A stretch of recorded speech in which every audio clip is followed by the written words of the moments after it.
President Donald Trump grabbed headline after headline after headline in 2017. He used Twitter to talk directly to voters who elected him and to express his displeasure with the media. He spent the year insisting there was no collusion with Russia during the 2016 campaign and working to make good on his campaign promises. Weijia Jiang looks back at President Trump's first year in office.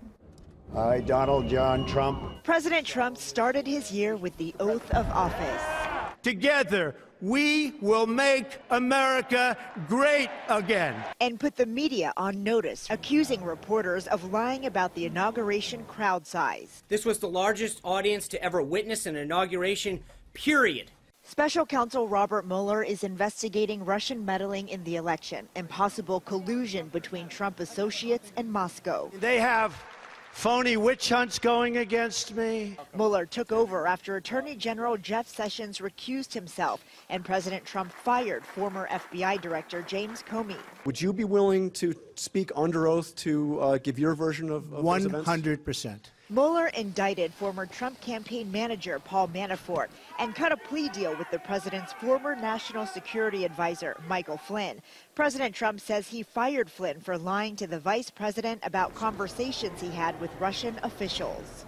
On the foreign front, the president exchanged a war of words with the leader of North Korea. Rocket Man is on a suicide mission for himself. He took trips to Asia and Europe, where he met the Pope and sat down briefly with Russian President Vladimir Putin. President Trump used Twitter as his primary source of communication, writing about everything from fake news to building a border wall to NFL players who took a knee during the national anthem. Wouldn't you love to see one of these NFL owners, when somebody disrespects our flag, to say, get that son of a bitch off the field right now?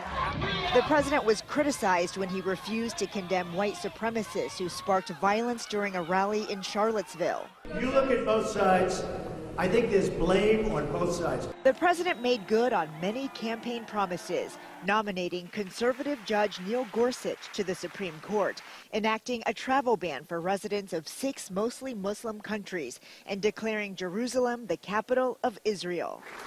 He also took executive action to undo several of President Obama's initiatives. I am canceling the last administration's completely one-sided deal with Cuba. From rolling back re-engagement with Cuba and ending DACA to withdrawing from the Paris Climate Agreement. We're getting out. President Trump failed to carry out his pledge to repeal and replace Obamacare, but Congress managed to hand him his first legislative victory, a massive tax overhaul that he promises will help make America great again. Weijia Jiang, CBS News, Washington.